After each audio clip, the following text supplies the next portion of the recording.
Bapak Ibu Saudara pendengar yang kekasih dalam Tuhan, kembali jumpa dengan saya Pendeta Peter Tauran dalam program Renungan Pagi di Radio Suara Kemenangan Manokwari.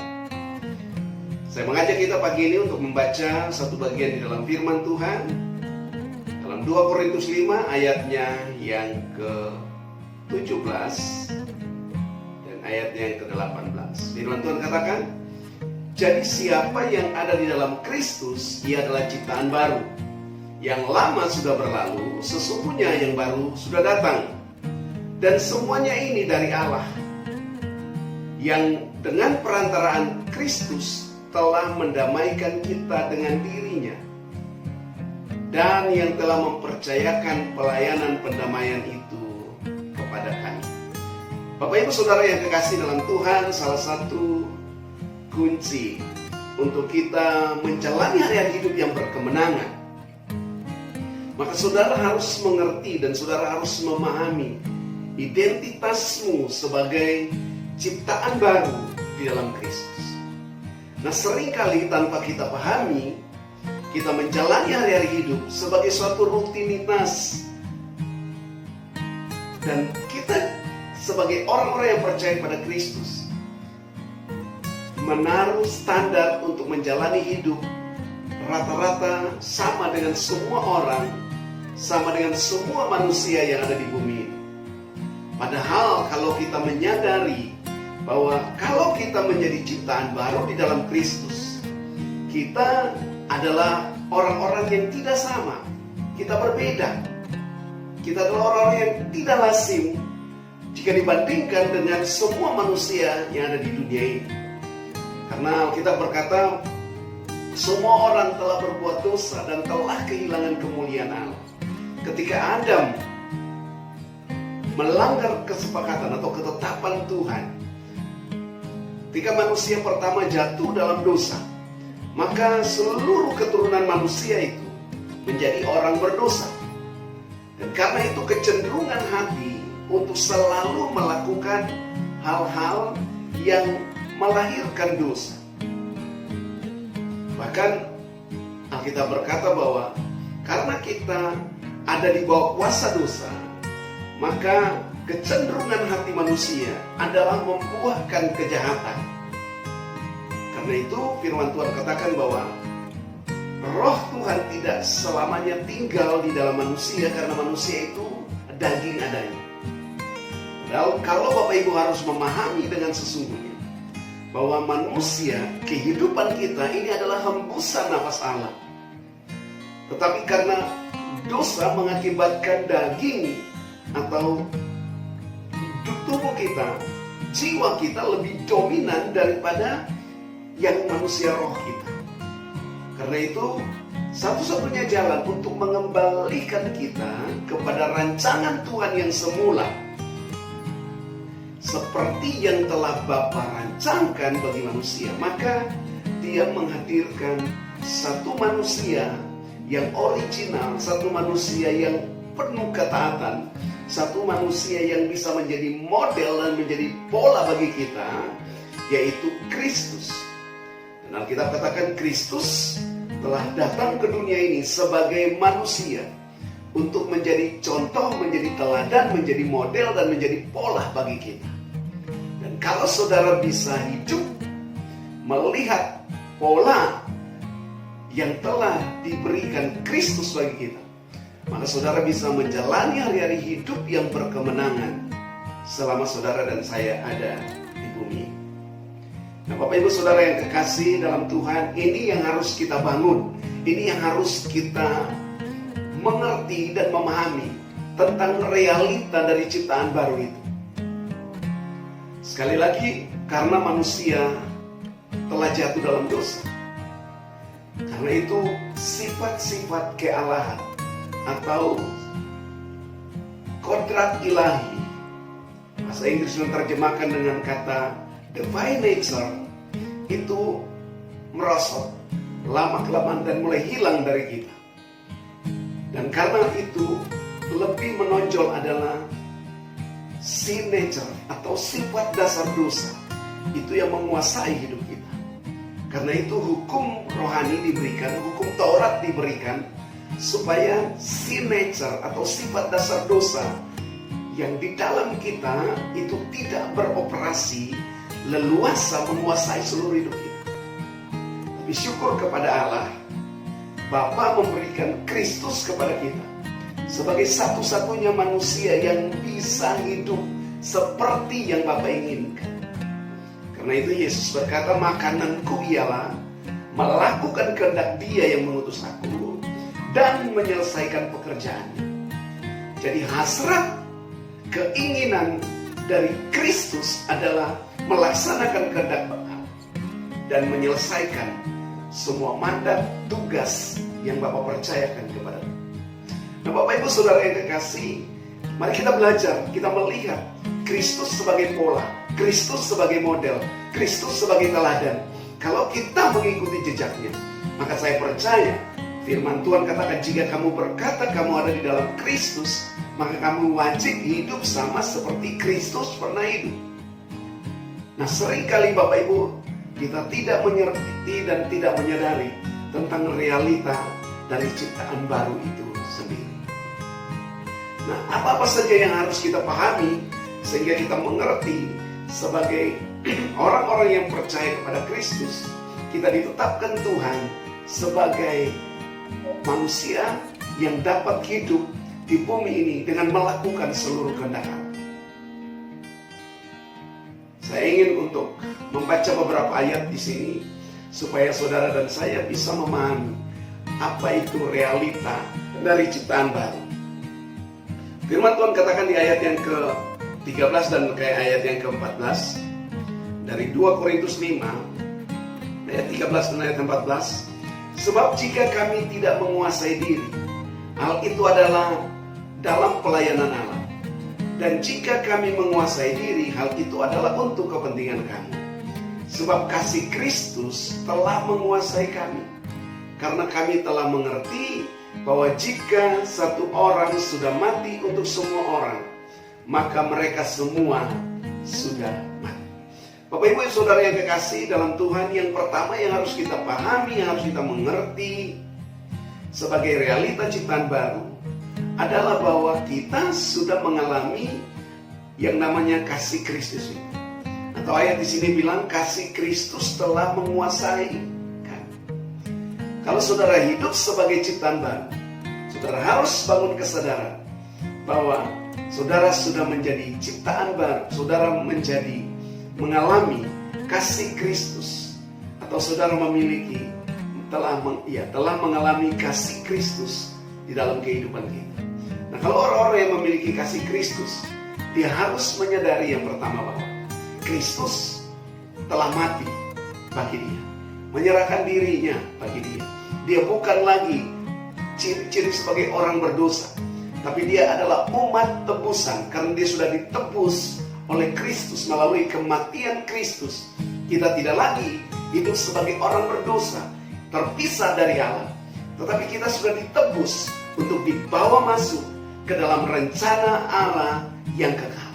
Inilah yang harus kita bangun, inilah yang harus kita sadari.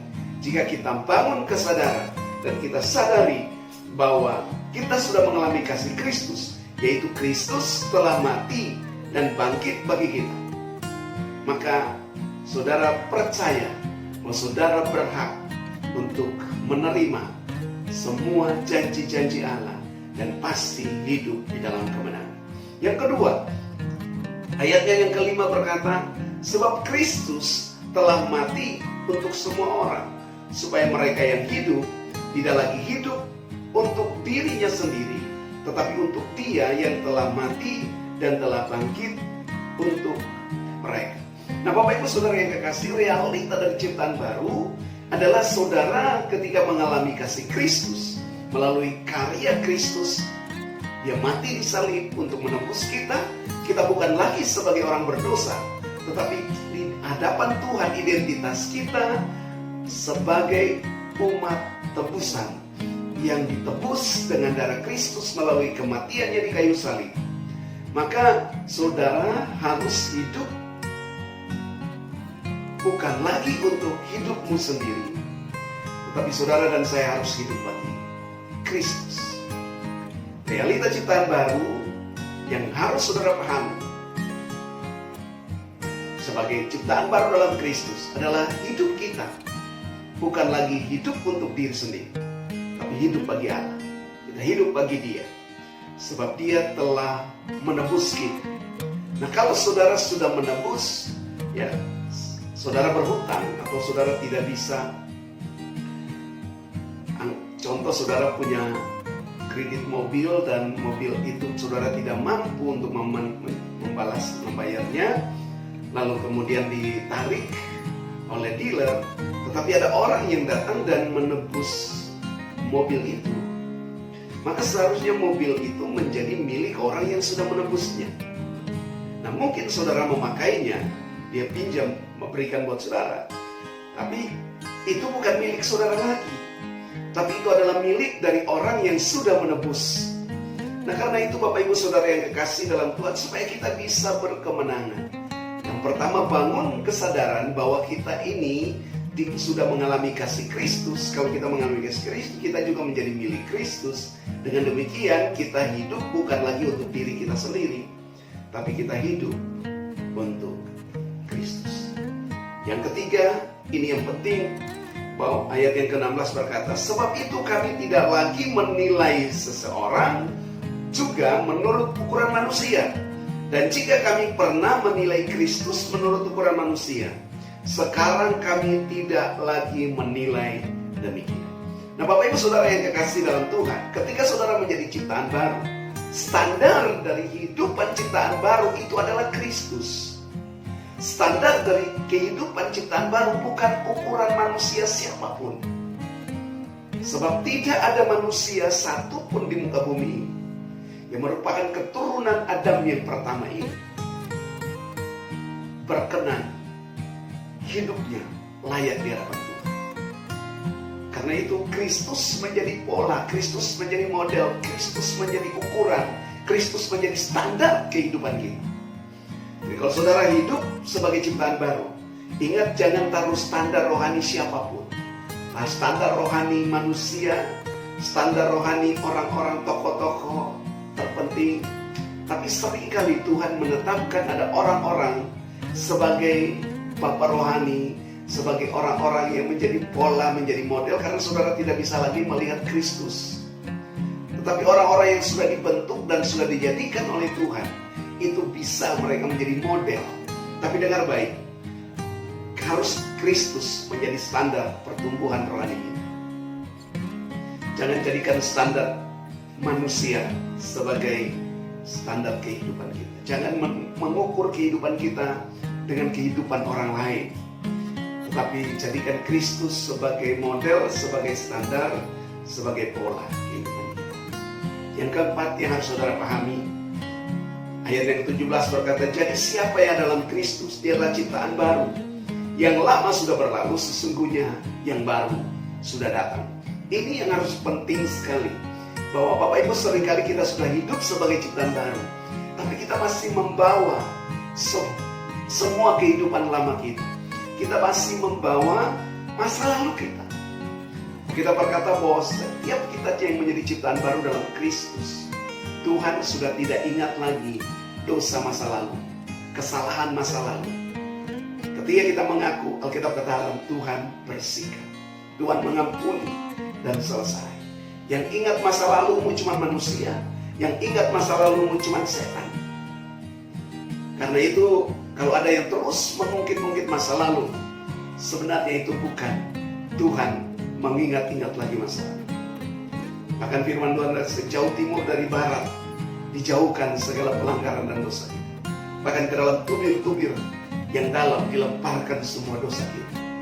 Nah, Bapak Ibu Saudara yang kekasih, masa lalu tidak akan pernah bisa membawa kita untuk mengalami keserupaan dengan Kristus. Karena itu mari bangun kesadaran kita bahwa sebagai ciptaan baru yang lama berlalu, semua masa lalu kita berlalu. Tuhan selalu memperhatikan apa yang saudara hidupi hari ini, dan Dia merancang saudara untuk mengalami sesuatu yang lebih baik di masa depan. Itu janji Tuhan bagi kita. Karena itu Bapak Ibu Saudara yang kekasih, jangan terkecoh. Sebagai ciptaan baru di dalam Kristus, saudara adalah orang yang berbeda. Saudara adalah manusia yang tidak lazim yang hidup di bumi ini. Karena saudara pasti bisa hidup sama seperti Kristus pernah hidup. Nah, saudaraku yang kekasih dalam Tuhan, kalau kita terus bangun kesadaran ini, maka saya percaya hari-hari hidup kita adalah hari-hari yang selalu berkemenangan di dalam Tuhan. Pagi ini 4 hal ini untuk kita pahami. Yang pertama, sebagai ciptaan baru, saudara dan saya sudah mengalami kasih Kristus. Kenapa? Karena Kristus sudah mati di kayu salib, menebus kita. Karena itu kita bukan lagi milik kita sendiri, tapi kita adalah milik Allah di dalam Kristus Yesus. Yang kedua, kalau kita adalah milik Allah, kalau kita sudah mengalami kasih Kristus, maka kita harus hidup bukan lagi untuk diri kita sendiri, tapi kita hidup bagi Dia. Kita hidup bagi Allah. Hidup kita harus berkenan kepadanya. Hidup kita bukan untuk diri kita sendiri, artinya suka-suka kita, tapi kita harus hidup bagi Dia. Lalu yang ketiga, kita tidak lagi menaruh standar hidup kita. Ukuran bukan lagi standar manusia pada umumnya, tapi standar ukuran hidup kita adalah ukuran Kristus. Saudara harus bertumbuh sampai saudara dan saya mengalami seluruh kepenuhan Kristus. Ingat sekali lagi, pertumbuhan rohani hanya terjadi selama kita ada di bumi. Sebab di bumi ini kita akan terus mengalami progresif, kita akan terus mengalami pertumbuhan. Ingat bahwa ketika kita mati nanti, ketika kita ada di alam rohani atau di kekekalan, tidak ada lagi proses, tidak ada lagi progres, tidak ada lagi pertumbuhan, tetapi standar kita ada di situ. Maka kita pun berhenti di situ. Karena di kekekalan tidak ada lagi suatu proses pembaharuan. Di kekekalan tidak ada lagi progresivitas. Sudah paten, sudah sempurna. Sebatas itulah kita berakhir itu, maka berakhir sudah seluruh proses yang ada di situ. Karena selama saudara dan saya ada di bumi ini, maka kita wajib untuk terus menumbuhkan manusia rohani kita. Nah, Bapak Ibu Saudara yang kekasih, lalu yang keempat yang kita pelajari pagi ini, sebagai ciptaan baru, yang lama sudah berlalu. Tidak ada lagi kehidupan lama kita. Dosa jangan lagi berkuasa. Hidup lama jangan lagi mengendalikan dan menguasai hidup kita. Tapi seluruh kehidupan lama kita, Efesus, Kolose katakan, matikan dalam dirimu segala sesuatu yang dunia. Buang semua itu.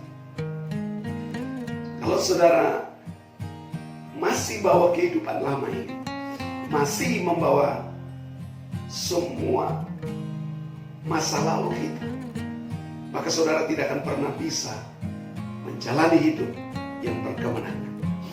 Karena itu jangan biarkan apapun mempengaruhi hidup saudara. Bangun terus keyakinan, kesadaran kita sebagai orang-orang yang sudah diciptakan baru dalam Kristus, sehingga kita menjadi orang-orang yang berbeda dengan semua manusia pada umumnya.